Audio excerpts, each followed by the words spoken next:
Olá, eu sou o Paulo Roberto Filgueiras, professor de Química do Petróleo do Departamento de Química da Universidade Federal do Espírito Santo. Estamos no curso Introdução à Ciência do Petróleo. Na aula de hoje nós vamos ver um pouco sobre o processamento primário de petróleo. Então vamos ver um pouco sobre o processamento primário de fluidos, separação do gás natural, separador bifásico, trifásico, os problemas operacionais nos separadores, o condicionamento e processamento do gás natural, o tratamento do óleo, as emulsões água em óleo, estabilidade das emulsões, os fatores que afetam essa estabilidade das emulsões e também os métodos de dessalinização do sistema água-óleo. Detalhes a mais sobre o tratamento e a formação e a desestabilização dessas emulsões água em óleo, nós vamos ver depois em aulas mais específicas. E também ver um pouco sobre o tratamento da água, onde toda etapa ocorre na própria plataforma de exploração.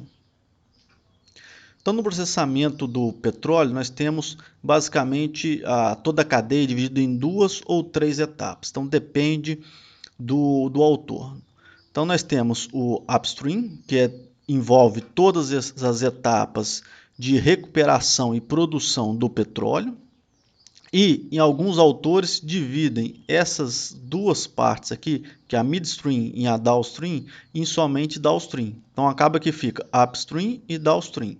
Só que alguns outros autores colocam uma parte central, colocam um meio aqui chamado de midstream, que envolve toda a parte de processamento dos fluidos. Então, envolve a parte de armazenagem também e processamento. Então, depois que o óleo sai da etapa do processamento primário, da etapa de exploração, ele vem para a etapa de refino e toda essa parte de refino é chamada de midstream. E depois tem a parte de entrega do produto, dos produtos vindo da refinaria, que seria a parte do downstream. E, como eu disse, alguns outros autores juntam esse midstream e downstream em apenas uma etapa chamada downstream. Ao longo da vida produtiva de um campo de petróleo, ocorre geralmente a produção de gás, óleo e água. Então, isso aqui é inevitável a produção desses fluidos, juntamente com a impureza. Essa impureza é a areia, a argila, que é arrastada na hora que eu começo a produzir. Em qualquer etapa da produção, eu vou ter aquele arraste, uma vez que o óleo ele está embebido numa rocha chamada rocha reservatório.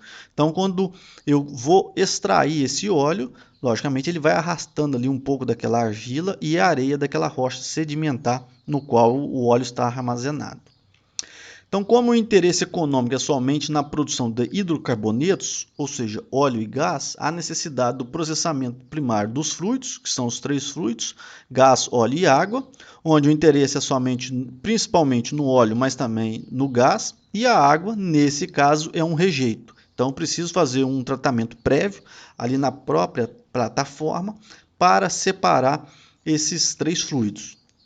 Então, a separação do óleo e do gás e da água com impureza em suspensão é feita nessa parte do processamento primário dos fluidos.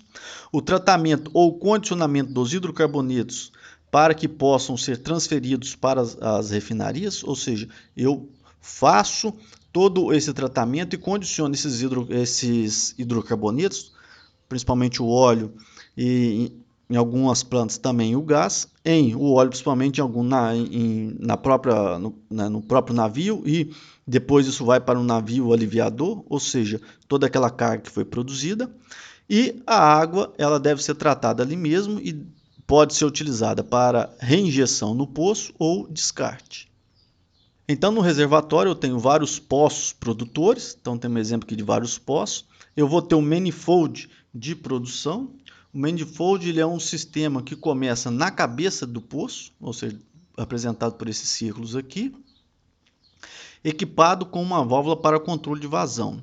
Ele é utilizado quando temos um ou mais poços sendo produzido pela uma mesma unidade de processamento. Então, ele combina as vazões dos diversos poços produtores para uma planta de processamento primário. Então, o manifold vai fazer todo esse controle da produção desses diversos poços produtores e enviar tudo isso para o processamento primário. Então, é no processamento primário que eu vou separar o gás, o óleo e a água. Vou separar esses três fluidos. Então, o gás, eu vou ter o gás em três etapas, né? Gás de baixa pressão, média pressão e alta pressão.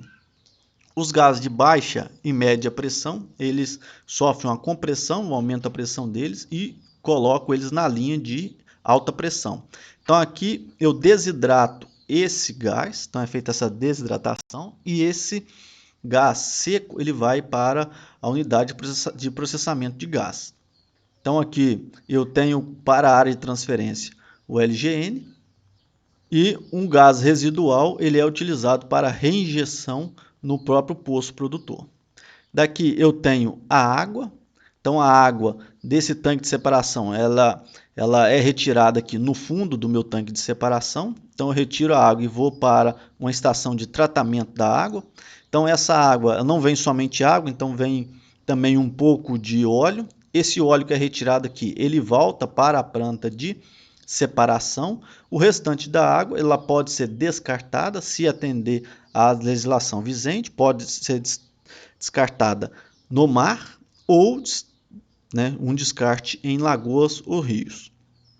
Ou uma parte dela pode ser utilizada para reinjeção no próprio poço produtor. E o principal na maioria das plantas aqui no Brasil, que é o óleo. Então o óleo vem para uma estação de tratamento do óleo. Então uma parte também desse óleo pode vir da própria parte de gás, né? Aqui não tem mais um gás mais úmido, então eu consigo decantar uma parte desse gás e vem também para essa planta de óleo, é feito todo o tratamento e esse óleo vai para a etapa de transferência. Nesse óleo aqui, como eu tenho um pouco, né, vem um pouco de água livre e também um pouco de água conata, um pouco de água emulsionada no meu óleo, essa água ela é retirada e vai para essa estação de tratamento de água, como eu falei anteriormente. Aí dessa estação de tratamento, o óleo que é retirado aqui vem para a planta de separação e o restante vem para as mesmas etapas, que é a água já sem óleo. Dentro dos separadores, nós temos dois tipos de separadores, os separadores bifásicos ou separadores trifásicos. No separador bifásico, como esse aqui, eu vou separar apenas duas fases, a fase líquida da fase gás. Então, eu posso ter ele no formato horizontal, separador bifásico horizontal, como essa figura aqui, ou o separador bifásico vertical, como mostra essa outra figura aqui à direita. O fluido ele entra, ele se choca com uma placa defletora. Então essa placa ela provoca uma mudança brusca na velocidade e direção do fluido. Então essa mudança já aumenta a separação do líquido da fase de vapor. E depois o vapor fica nessa parte superior do meu tanque. Ela passa por uma segunda seção de separação, onde aqui as gotículas maiores de óleo ou de onda da fase gasosa, elas vão separando por decantação. E ocorre que aqui no fundo, né, no fundo do meu tanque, eu começo a separar, eu separo o líquido, enquanto aqui na parte superior eu vou separando o meu gás. E ocorre que nessa seção de acúmulo aqui, né, a maior parte do líquido ela é separada e vai acumulando-se no fundo do vaso.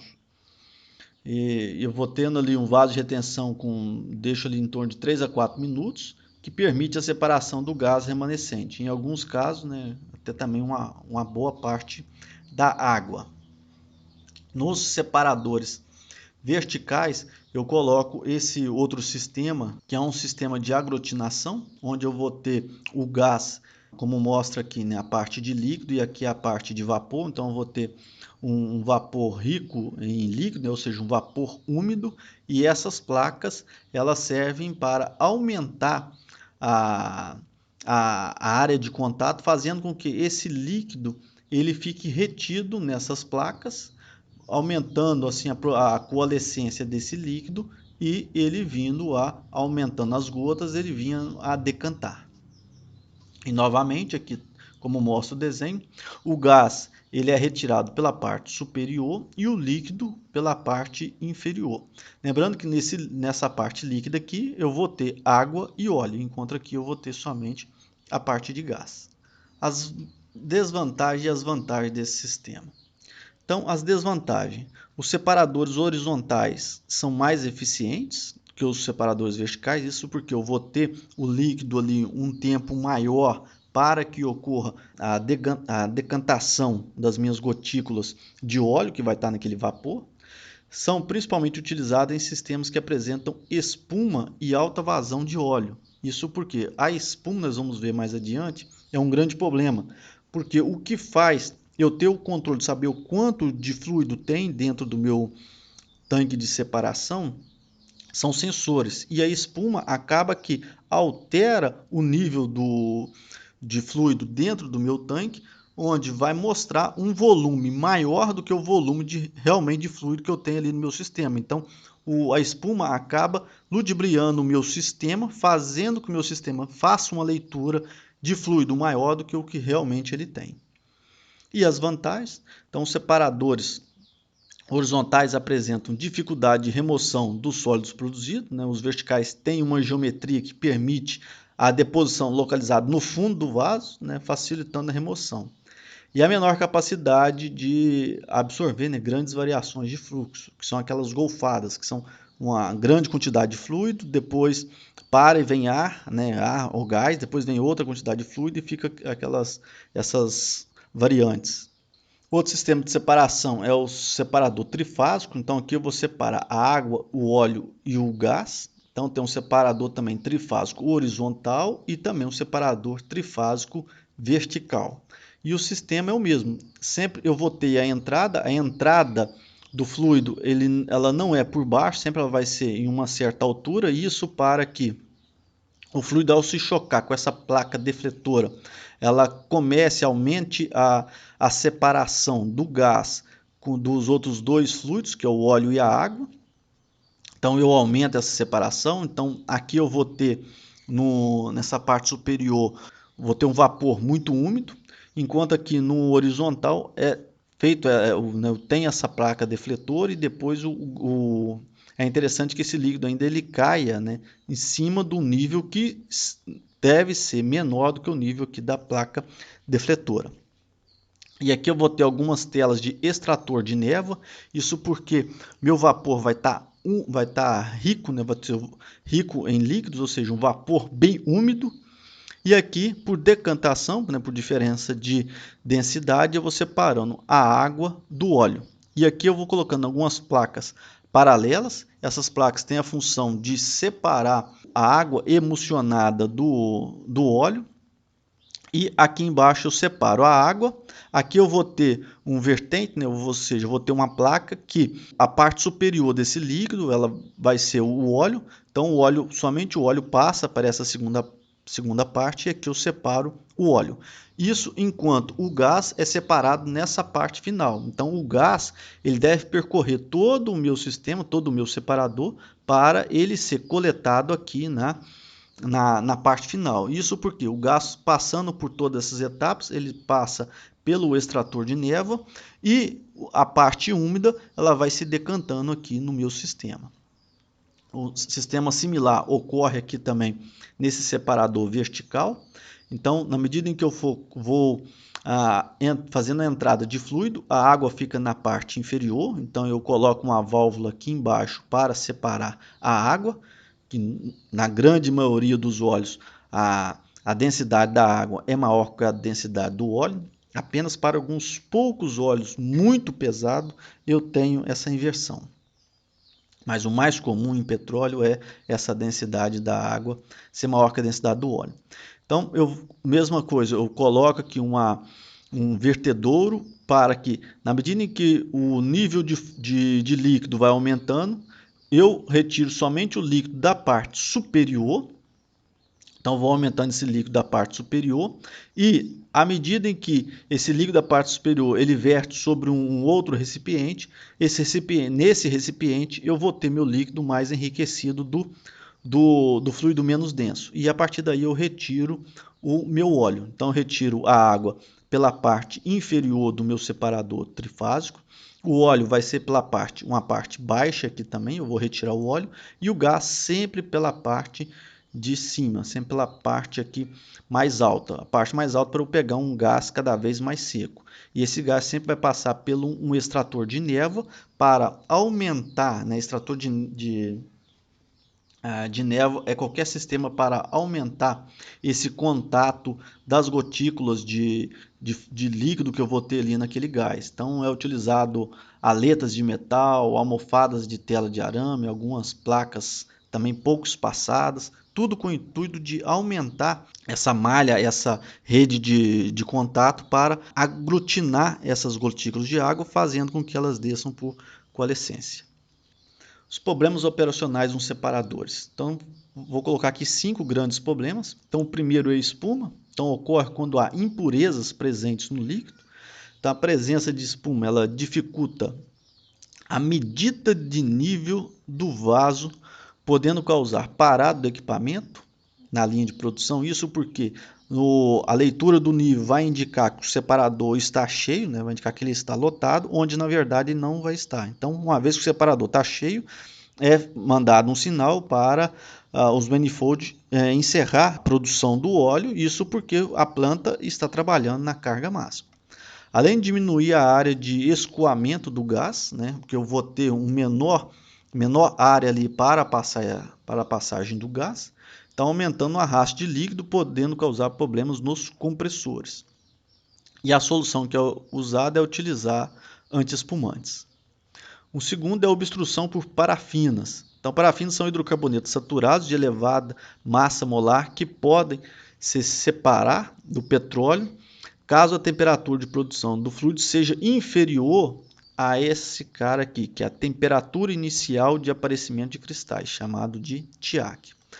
Ou seja, se eu, em alguma parte do meu processo, a temperatura do fluido, principalmente aqui o óleo, for inferior à temperatura de TIAC, né, ou seja, a temperatura inicial de aparecimento de cristais, eu vou começar a cristalizar parafina no meio do meu óleo. E essa parafina ela vai se aderindo principalmente nas paredes ou em algumas partes internas do meu separador, onde a temperatura ela é menor. Então, eu vou criando gomas de parafinas ali e essas gomas de parafina começam a reduzir até o volume interno ali de separação dos meus agentes, das minhas placas dentro do separador e também, em alguns casos, entupir alguma das partes dentro do separador.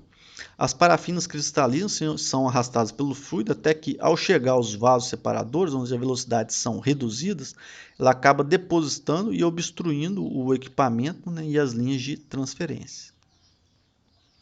A areia ela chega até o separador uma vez que, quando o fluido é produzido, ele vem arrastando consigo ali da rocha reservatório uma parte de areia e também argila. A areia ela causa erosão das válvulas e obstrução dos internos acumulando-se no fundo do separador. Então, se for o separador trifásico, eu vou ter ali uma grande quantidade de areia, posso ter argila também e água. A melhor solução para o problema é evitar a sua produção, no caso a produção de areia. As emulsões, elas formam-se na interface óleo-água e elas causam problema de controle do nível de vaso e reduz a eficiência do processo. Uma vez que o objetivo da planta de processamento primário é separar o óleo, a água e o gás. E a plataforma de petróleo, o interesse dela é produzir hidrocarboneto, principalmente óleo e gás. Ocorre que se eu estiver produzindo óleo com uma certa quantidade de água, ou seja, naquela água emulsionada ao petróleo, então estou produzindo óleo e uma certa quantidade de água, acaba que eu sobrecarrego o meu sistema armazenando água, transportando água, que no caso da indústria do petróleo a água é um rejeito, então acabo perdendo eficiência. E ademais, todos os royalties que são pagos sobre a produção, ela é paga em cima de óleo, não em cima de água. Então, se eu começo a produzir óleo com uma certa quantidade de água, eu vou desgastando cada vez mais meus equipamentos, utilizando as bombas e o sistema de armazenamento, né, os tanques, para armazenar um fluido que é até mais denso do que o óleo. E, né, como por tudo isso, ela reduz a eficiência do processo. E o 5, o arraste. O arraste de óleo pelo gás ocorre quando o nível do líquido está muito alto. Então, existe um dano em algum componente interno, acaba que ocorre a formação de espuma e a saída do líquido que está obstruindo o equipamento subdimensionado. Então, esse arraste de óleo pelo gás acaba que no sistema de tratamento de gás eu vou ter um gás muito úmido e eu vou ter um sobrecarregamento daquele sistema.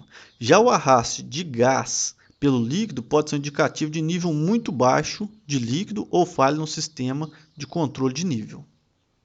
O condicionamento e processamento do gás natural. Então, a composição média de um gás natural, então vou colocar aqui, ele é rico em metano e etano. Então, em metano temos aqui em torno de 82,54%, o etano 10,36%. Então, só isso aqui já vai dar um total de 93% da composição média do gás natural. Os outros 7% está em propano, com 2,96%, o isobutano, o N-butano, o isopentano, o N-pentano, hexano e os superiores, ou seja, são os outros componentes orgânicos com mais de 6 carbonos. Em menor quantidade, nós temos o gás nitrogênio, o dióxido de carbono, hélio e argônio, que em quantidades traço. Então, a grande maior quantidade, os dois componentes principais são o metano e o etano. Então, essa mistura de hidrocarboneto, e todos eles aqui, eles são mais leves do que o ar. E nessa composição média, sua combustão fornece de 8.000 a 10.000 quilocalorias por metro cúbico. As impurezas do gás natural. Então, o nitrogênio, o gás nitrogênio, ele é inerte, ele não apresenta reatividade, mas ele é uma impureza no meu gás natural. Os gases ácidos, eles formam soluções ácidas em contato com a água, então, por exemplo, o CO2 e compostos de enxofre, como o H2S, e o vapor d'água, que causa corrosão, hidratos e deixa o gás fora das especificações, já que eu preciso, na venda, eu preciso de um gás seco. Então, do meu reservatório, então, temos as atividades de pesquisa e aqui as atividades de produção, no caso a produção do gás natural, o seu condicionamento, dentro da parte, aqui também a parte de processamento primário do gás.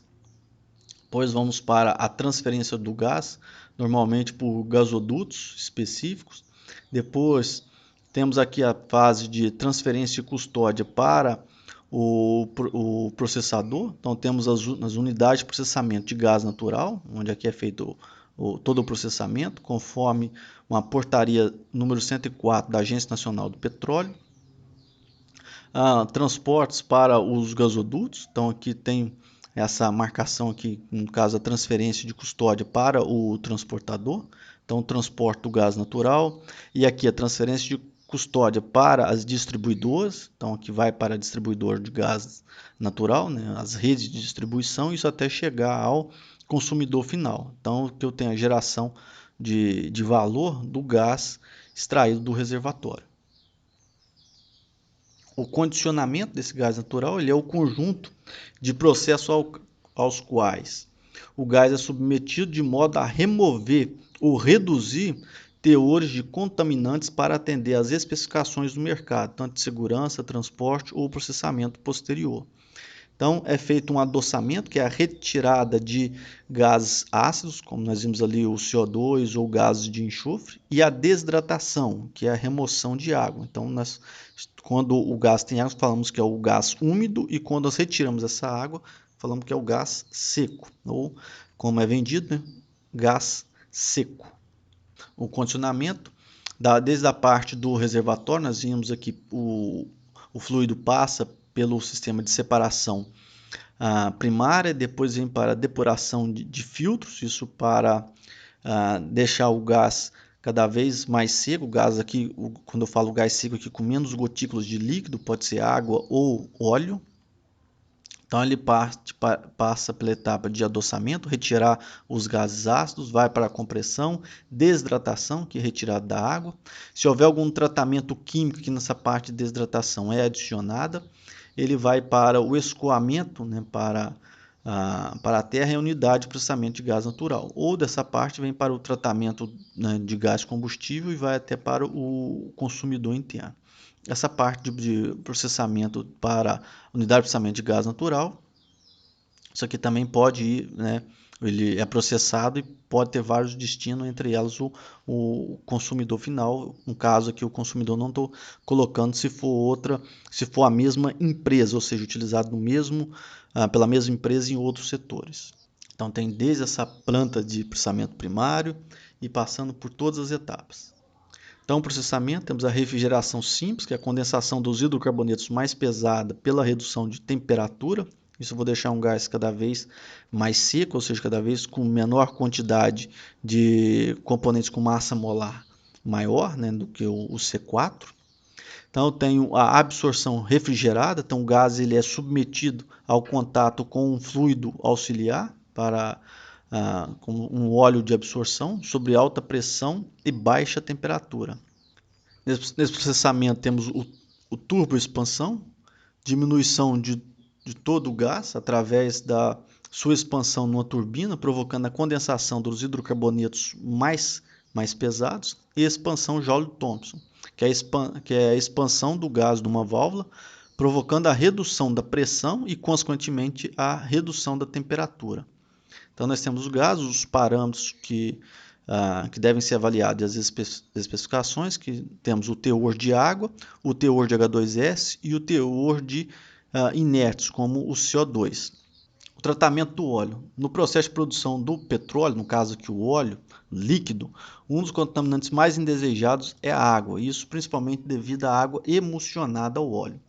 Então, a quantidade de água produzida, então estou falando nessa água produzida, que é a água que vem separada do óleo, e também a água emulsionada ao óleo, associado, varia em função de uma série de fatores. Aí, esses fatores são as próprias características do reservatório, ou seja, a quantidade de água, óleo e gás que ele tem e como estão dispersos esses três fluidos. A idade do poço produtor, então a quantidade de água ela aumenta com o tempo de produção, isso na medida em que o meu intuito é extrair o óleo. Então, à medida que eu vou retirando o óleo, extraindo o óleo, eu vou recuperando esse óleo, o que vai ficar no reservatório, né, todo aquele fluido, ele vai ser mais pobre em óleo e mais rico em água. Então, ocorre com o tempo, eu acabo produzindo uma certa quantidade maior de água. Quem lembrar das aulas anteriores, eu vou chegar até um ponto de saturação mínima de água, onde eu começo a produzir também água junto ao óleo.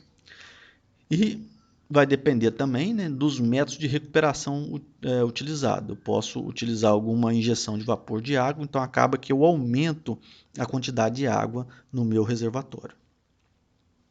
Então, por um exemplo aqui, né, eu tenho o óleo a partir da rocha geradora, ele migra e vai até para a rocha reservatório. Então, temos aqui um sistema de capa de gás, óleo e a água, o meu aquífero. E aqui temos a rocha selante. Então, ocorre na medida em que vai produzindo, né? Na rocha não é bonitinho igual está aqui, né? Tudo separadinho, mas nós temos aqui uma certa mistura entre eles. E o que vai ocorrendo aqui, temos aqui esses poços, mas nem tudo aqui é poço de produção. Então, por exemplo, isso aqui se for um poço de produção para produzir gás, aqui eu vou produzir óleo, e ocorre que eu posso ter aqui poços injetores. Então, por exemplo, isso aqui pode ser um poço injetor, onde eu vou injetar um fluido aqui para manter a energia do meu reservatório. As emulsões água e óleo. Então, a fase dispersa é a água e a fase contínua é o óleo cru, ou seja, eu vou ter um pouco de água misturado ao óleo. Então, nós chamamos de emulsão água-óleo, ou seja, água emulsionada no meu óleo, no caso o óleo cru. De acordo com a dimensão das partículas, a água apresenta-se na fase de óleo como? Então, eu vou ter água livre, então o diâmetro das gotas é superior a 1000 micrômetros, eu vou ter uma dispersão grosseira, então o diâmetro está entre 100 e 1000 micrômetros. Então essa água livre aqui ela pode ser separada por decantação. Essa grosseira aqui eu posso usar um desemulsificante ou apenas uma centrífuga. E a emulsão pouco resistente ao tratamento, então o diâmetro está entre 20 e 100 micrômetros. Então, eu vou ter uma emulsão pouco resistente e as emulsões resistentes ao tratamento, que são emulsões cujo diâmetro da gota estão entre 0,5 e 10 micrômetros. Se eu tiver ali abaixo de 10 micrômetros, eu já tenho uma chamada de microemulsão. Quanto menor o diâmetro de gota dessas emulsões, mais difícil é a separação dessa água do óleo. É lógico que eu vou ter outros fatores que afetam a estabilidade dessa gota de água no óleo, mas estas partes nós vamos ver em aula a posterior.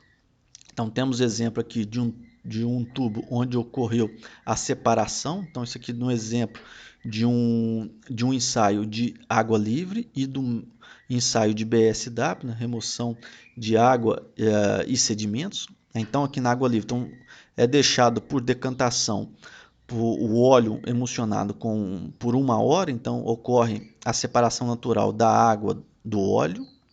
E depois eu posso, a partir desse óleo aqui, eu vou ter uma certa quantidade de água emulsionada, então eu faço um outro processo de separação dessa água emulsionada, ok? Então desse óleo que está aqui eu ainda separo e consigo retirar uma parte de água que estava ali emulsionada no meu óleo.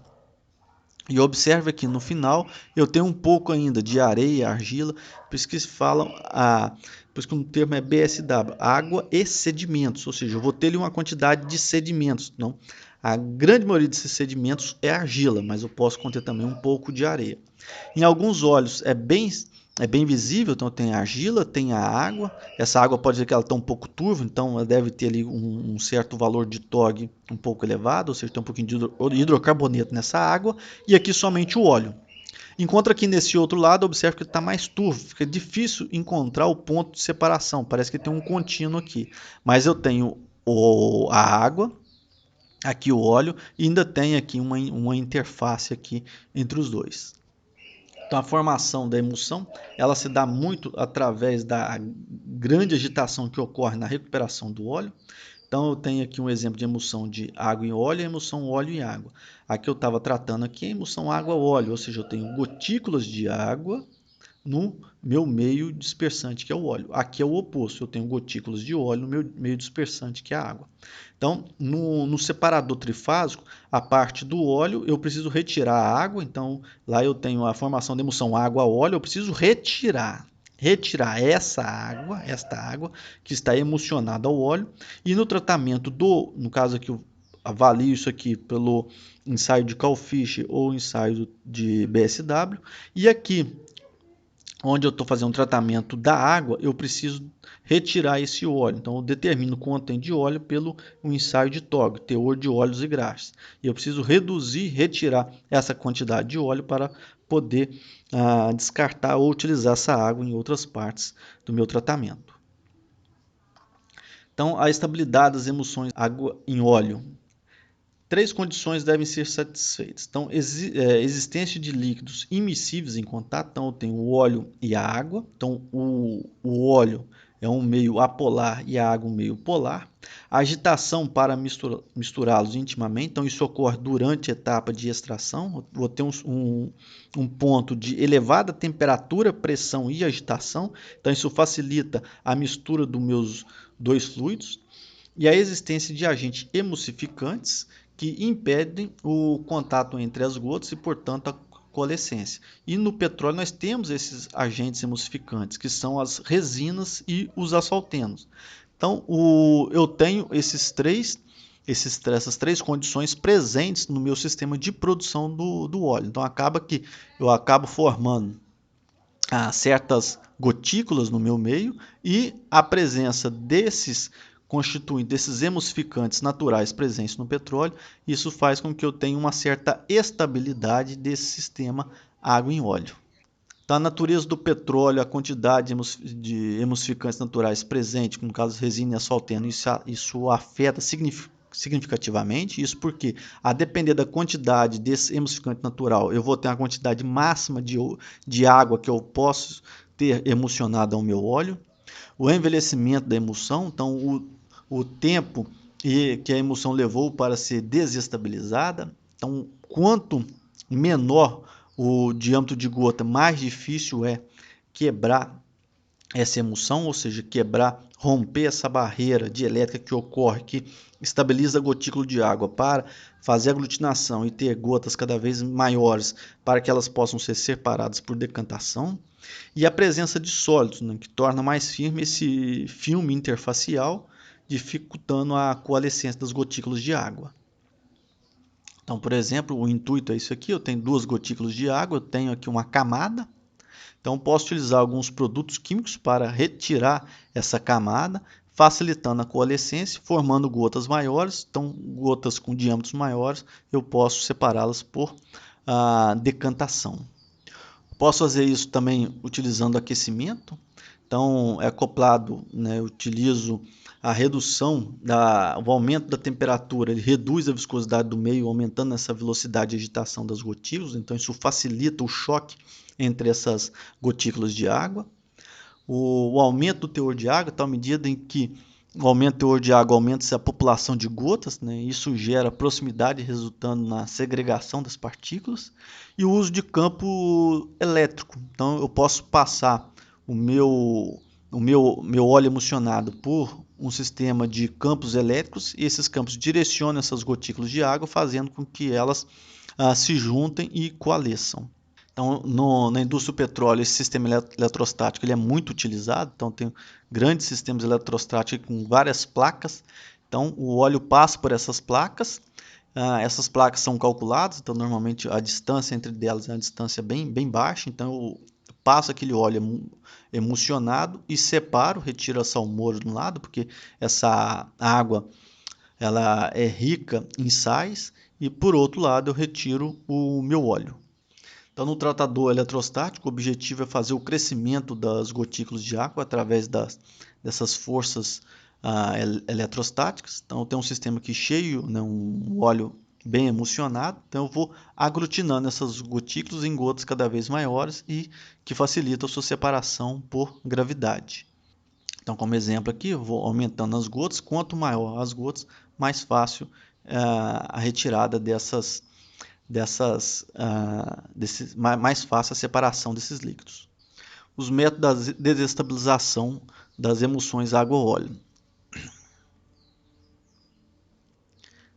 A presença de água ela provoca uma série de problemas nas etapas de produção e transporte, como já dito anteriormente.